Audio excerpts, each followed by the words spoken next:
Oh, no, we didn't. Okay, I mean, I still always catch the end talk and all that. Oh, okay then. Any questions, anybody? Does somebody have a question on this? No.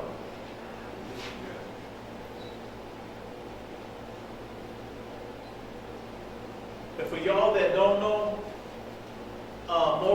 Senior Moray Casadaba has an excellent, when I say excellent, I mean scholarly lesson on, it's on the YouTube page. And give them the title of Moray. For the 42 footsteps? Yeah, the 42 footsteps. Right. Yeah. You still got it up, don't you? Mm-hmm. Yes. I'm telling y'all, if y'all have not checked out that lesson, please go back and check it out. Does everyone know the YouTube that you got up on? Does everyone have his YouTube? No. Yeah, CHASSAH. Yeah. So car has it. Get with Zarzakan, Yahuah, and he can give you, Kamora, you have 2 pages, right? Right. And he can give you the correct page to go find. It's called 42 Footsteps in the Sand, right? Right, sand, absolutely. Yeah. 42 footsteps in the sand. I'm telling you, it's going to, I mean, it's deep. It's great. Real deep. It's nice. Yeah. And what does that cover? Everything that we're speaking about right now? That whole 42 steps and that covers what we're talking about now? Oh yeah, it goes way more in depth. This is kind of, this is going to be a kind of a Cliff Note version. Because I know Moray had that, and I don't know if you had planned on doing that live in the congregation, have you? Yeah, I can do that. Yeah, please do that. Because matter of fact, I got a few people waiting on it. Because I've told them about it, but let me tell y'all something. That thing is deep, boy. Yes. Because what y'all don't understand is that whole journey, even though it's 40 years, Yahuah already knew it was going to take place. He knew what he was dealing with, but you can glean so much from it because at each one of those campsites, Israel showed that behind. And it's the perfect lesson for us to glean from and see what it takes to make it into the kingdom. When I say it, I'm telling y'all, it is so nice. So get with Zakan Gawario afterwards and get the YouTube page. Huh? You just type in the search and comes up. I just type in. Oh, did you? Yeah. The search bar and Exactly. Okay, then appreciate it. You know how to spell it. no, I mean just 42 footsteps in the sand. Oh, You okay. just type that in. Okay. And it came up. All right. Okay then. So, go ahead. I just want to make sure I'm clear. Southern Kingdom is the house of Israel. Right. Northern Kingdom is the house of Israel. Uh-huh. That's the Gentile. Egypt. Right. Okay. And Lord Sheba Israel, that's Judah. Lost sheep is Northern Kingdom, House of Israel. So he was talking about Romans 24. It was saying that it wasn't the southern kingdom, it was northern kingdom. Be more specific. I'm not following you on your question. Because that one thing I try to emphasize, get everybody to see, so to just be second nature in your mind. Remember when you see Roman, or the book of Romans, they're not in Rome. Remember at that time, Rome has dominated and had world dominance, or the so-called known world at that time, Rome has dominance. So even in Jerusalem, Rome has conquered Jerusalem. Right. So what they have done, they have set up their government and occupation in Jerusalem. It's called Romans, or you read the book of Romans, because Jerusalem and the Yehudi or Yahudim in that time are under Roman occupation. And that's why when we went back to the verse about when Peter was wrestling about whether he should pay a temple tax, and Mashiyach told him, take the money out of his pocket. And when he pulled out the coin, he asked him, he says, whose image do you see on the coin? And Peter said, Caesar's. When Mashiyach said, he said, well, render unto Caesar what is his. Because Caesar was the authority. He was the ruler of Rome at that time. And so he was ruling over the world at that time, everywhere that Rome had conquered. So that's why it's called the book of Romans, because you got Romans who have occupied Jerusalem during that time. And remember, they're in Jerusalem. And it's the southern kingdom, aka the Jews, who what? Live and worship in Jerusalem. But you have remnants of the northern kingdom, because of the festivals and stuff and the message going out to them, they started returning back to Jerusalem. And so that's why when we start reading the book of Romans, remember, the northern kingdom, they're still under the divorce creed. They're still under the divorce creed. And so at that time, the only known faction historically is the house of Judah. They are the children of Israel at that time. They are Israel. Because they didn't receive a bill of divorce. This is why the whole scene takes place in Jerusalem, where the Jews reside. Because they were recognized as the children of Israel, or Israel at that time, not southern kingdom. You got your verse, Cody? Okay. The 25th, Romans 11:25. The blindness in part has happened to Israel. So because Judah, you said, was in Rome at that time,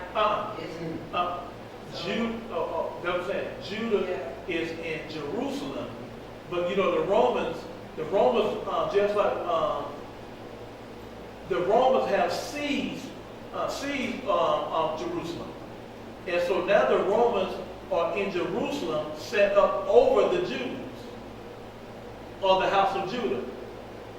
but they're known as Israel at that time. Yeah, the house of Judah is Israel at that time. So the Gentiles is okay, so. You could have said, no, I want you to say it, because you were fixing to say it. You got scared. First happened to Israel. Israel is Judah. Until the influence of the Gentiles. So the Gentiles will be Israel. The house of Israel. The house of Israel. Yeah. Like Northern Kingdom. Northern Kingdom, exactly, you're right. But that's why we went back to Bereshit or Genesis,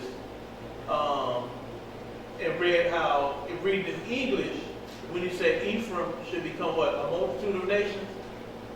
It's not telling you the full story in the English language. When you go back to the Hebrew, when it says Ephraim shall become what? A multitude of nations, it's Ha Mila Goyim in Hebrew, which means fullness of the Gentile. Ephraim is the fullness of the Gentile. But it's just in that time frame that Israel is Judah and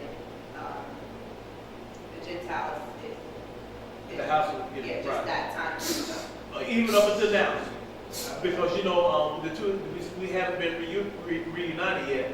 And this whole time and dispensation right here that we're living in is for the house of Israel. That's the order and the way the whole salvation comes to the whole house of Jacob. Is that he said blindness in part is what? Has happened to who? Judah or Israel, because Judah was Israel at the time, and to the time of the Gentiles, or the fullness of the Gentiles come what? Come in. You know they use the same language in Bereshit, the fullness of the Gentiles. Because Ephraim is part of the Gentiles, and that's the fullness of this whole dispensation is about the house of Israel being restored, being able to reunite with the house of Judah, become one stick in Mashiyach hand again. I know that's a lot, but you got it right. I said, you good? Oh, you're asking. Oh, yeah, I'm asking. Yeah. I mean, I don't want to be here all night. I'm hungry too. No, you free. I mean, yeah, but feel free to ask any questions. I mean, that you might not think. It's just Restore the language at that time, too, right? Was that? Yeah.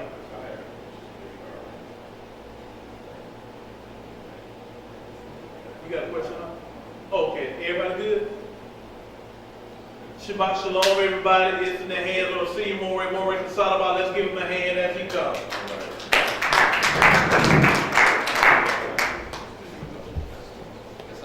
You want me to keep Yeah, you can. This will be a minute. All right, very good, very good. That's right.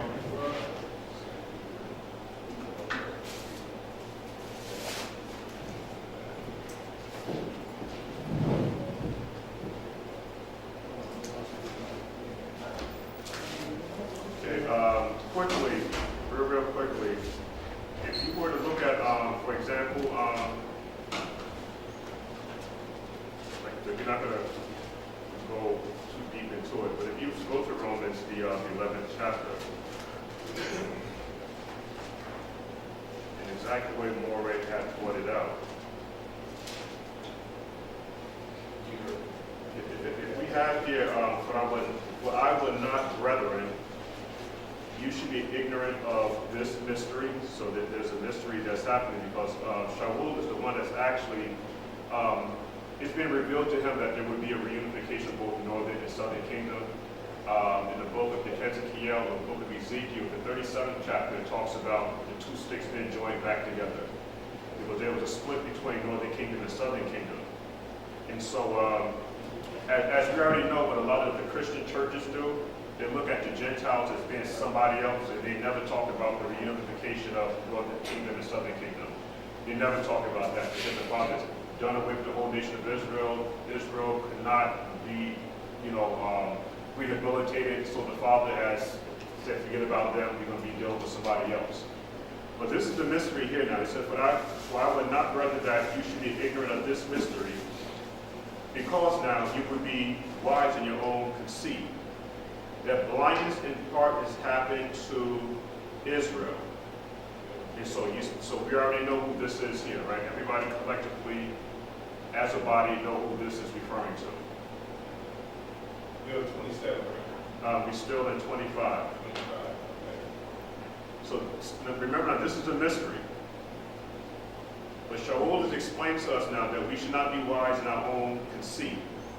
That blindness in part is happened to Israel. So everybody know who that is. Who was that? Southern Kingdom, right? Okay. The blindness is part is happened to Israel until the fullness of the Gentiles come in. In the fullness of Gentiles, if you go to 48:19, like Maury had brought out some time before. If you go to Genesis 48:19,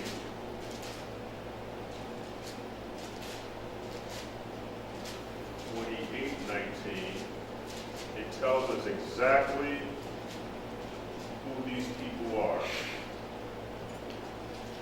We have in 48 and 10 it says, in 48:18 it's, oh yeah. And Joseph said unto his father, not so my father, for this is the firstborn, which was Manasseh, but put thy right hand upon his head. And his father refused and said, I know it, my son, I know it. He also shall become a people, and he also shall be great. But truly his younger brother, which is Ephraim, shall be greater than he, and his seed shall become a multitude of nations. But if you to read that in Hebrew, it says the fullness of Gentiles. So the fullness of Gentiles is actually making a reference to northern kingdom here. This is the house of Ephraim. And to show you how this separation was so severe, I think it's in the book of Hosea, the 4th chapter, what is the 4th chapter, verse 17. It got so severe with this division, and Ephraim they really went way left. They went they did a bamboozle here. It says that Ephraim is joined to idols. Leave them alone. Don't even deal with them. Don't even deal with them. They're just, how we talk, they're so ass backwards. Just leave them alone. They don't know their head from their elbows, and they're just all over the place in idols. Leave them alone. There will be no correction of northern kingdom until the Mashiach's goal is actually accomplished, where now there's the death and resurrection. And so now Mashiyach goes to explain to his Talmudim, and we have them going out now, letting them know that that bill of divorce that was given to Northern Kingdom, the death and resurrection is going to actually now, the purpose was to bring the both houses back together again. And so what Maury is bringing out here now in Scripture, when he's talking about none of them being left, bringing them out of the land of their captivity, and we can go out into the wilderness, and we're going to talk a little bit about that tomorrow, because we should have a nice lesson tomorrow talking about the importance of Yom Teruah. That is going to be extremely important. And then ending, integrating. We've been taught that, I've been taught that since day one, going to elementary school. It's important for us to integrate. There are some that are saying, which I do believe, they said that the dream speech of Martin Luther King has done more damage to our people than anything. Yeah. Because they said prior to that, we had our own businesses, and I can speak of one particular thing. I know in North, where I was born and raised in North, there was a lot of black-owned businesses. And when it came to the point where we was taught to integrate, what happened now was that our people stopped going to and patronizing our own stores. And they wanted to be like the other nations. And what they started to do now was to take away the businesses now out of their communities and start spending their monies abroad. This is what they began to do. So we had, with the death of Martin Luther King, what was happening now is that they destroyed North. I mean, they tore North upside down, where they had to bring in the military and the whole 9 yards. But in order for there to be a covenant, the Father has to bring you out of your present situation. And that situation, even to this day, is captivity. And like Maury was trying to share with us, is that we do have enemies. We've been here so long is that we now no longer believe that we have enemies. We believe that can't we all get along? And this whole Jesse Jackson speech and the Martin Luther King speech, it has gotten us nowhere. What has actually happened with this whole integration thing is that you're now relying on somebody else for your captivity. It's like you're not depending on yourself or us as a community to work together to build. Yes? He said in his last speech, Luther King said that he did us a disservice. Yeah. He messed us up by integrating. Absolutely. I've heard a lot of that. And then I've heard also, too, that the Jewish people wrote a lot of his speeches also. Yeah. Really? Yeah, they wrote a whole lot of his speeches for him. And so, again, so when the Father brought us out of Egypt, he had to bring us out of Egypt in order to make a covenant with us. There was other people attached or cleaved to the house of Israel, but it's very, very important that when these instructions of salvation was given to Israel, it was always directed towards the house of Israel. This is what you need to do. And in an ending, we're going to go to the book of Luke, and Luke speaks for itself. Luke, the 1st chapter, I believe it is. And like Maury said, it's not personal. It's Luke, the 1st chapter. Luke, the 1st chapter, verse 68. And again, it's not personal. But look at how even the prophets and how our elders and how our judges were looking at the whole thing about redemption. It says, blessed be the sovereign, or Yahuah Elohim of Israel. Of Israel. It didn't say the only other nations, but of Israel. That's going to be very important. For he hath visited. The word visited is a Hebrew idiom or code word for redemption. So for he hath visited and redeemed his people. It gets no more personal than that. So the purpose of the Mashiyach coming was to redeem his people. He visited his people to bring his people back into covenant relationship with him. From Genesis all the way to Revelation, it's always talking about the redemption of or redeeming the house of Israel. It gets so explicit that it says, and have raised up a horn of salvation for us. The word us is very important. In the house of his servant David, as he spoke by the mouth of his set-apart prophets, which he had been, since the world began. So nothing has changed since the world began. And it was always about the nation of Yashra'al and trying to set a set-apart people in a particular house, and those people were supposed to be a light for the nations. It's really, really easy. Really easy. That we should be saved from our enemies. We are in the land of our enemies. I mean, again, it just seems like it's just self-explanatory now. I mean, there shouldn't be so much complications here. We're the land of our enemies. We're not home. We have to leave here and go home. We've gotten so comfortable here is that when it comes time for Jacob's trouble, because we're going to go into it tomorrow, according to scriptures, we know exactly when all of this is going to take place. Exactly. The exact day? No. Right. So when it says the day, no, we don't know the day, but we know when it's going to happen. And we're going to outline all of this tomorrow. But not all of it, but we're going to begin the stages of trying to share with everybody that we know exactly when all of this is going to befall us. All right, so with that, Ms. Rick, we're going to end it there, but we're in the land of our enemies, and it's about time for us to go. All right, this place is going to be a memory. It even talks about how this place is going to burn forever as a memory. Yep. And you would ask, why is this place constantly burning? Yeah. Is it because this was a place of their captivity? All right, so it's all outlined here. We'll be moving some of those things tomorrow. You have something, Aki? All right, anybody have anything to add or whatever? Okay, hallelujah. So,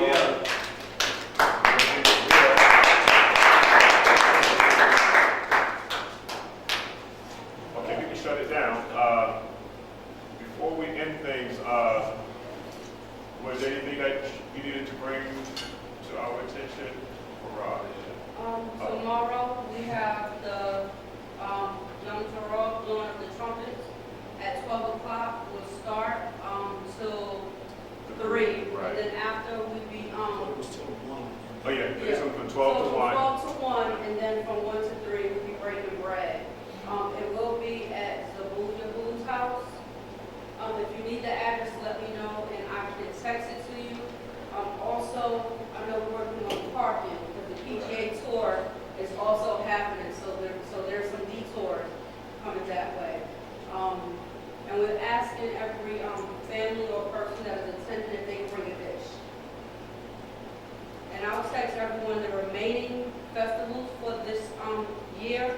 We have Day of Atonement, October 2nd sundown to the 3rd sundown. And we have Sukkot, it's Tabernacle, that's Sunday, October 7th sundown to October 14th sundown.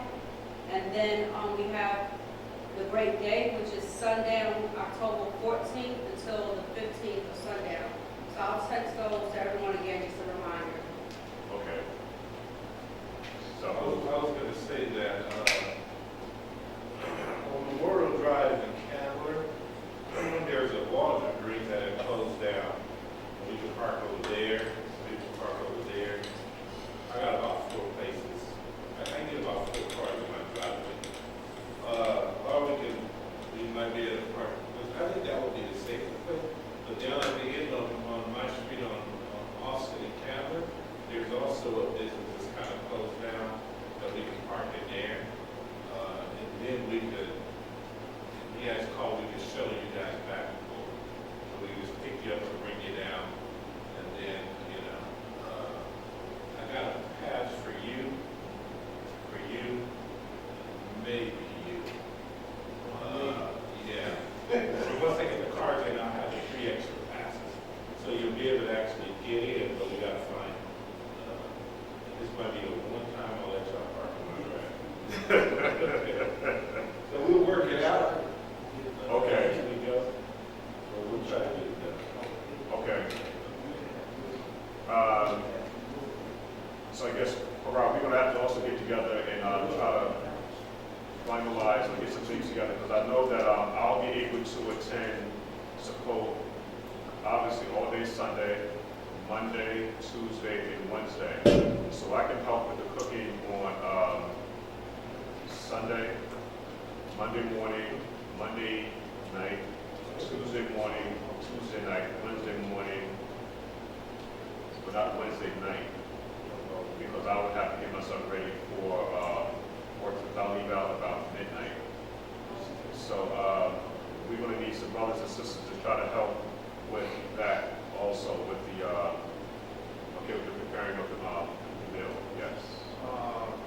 So, are we bringing meals, like, what kind of meals bring? Well, Or specifically? well, Karashi has, did you get the menu that we're going to be having? I didn't think of any. Right, because Shadia said she wanted to do some things on there. Oh, okay. So, probably next week I can send out the menu, of what we're proposing to have for, No. Chicago. Oh, I'm talking about tomorrow. Oh, no, just bring a dish. Any dish? That's what I'm saying, like any dish? I thought something specific. No, we didn't get specific on that, just any dish. I do know I reached out to a few brothers because we still have whiteys at their house. If we want to fry it before then, we can have that as well.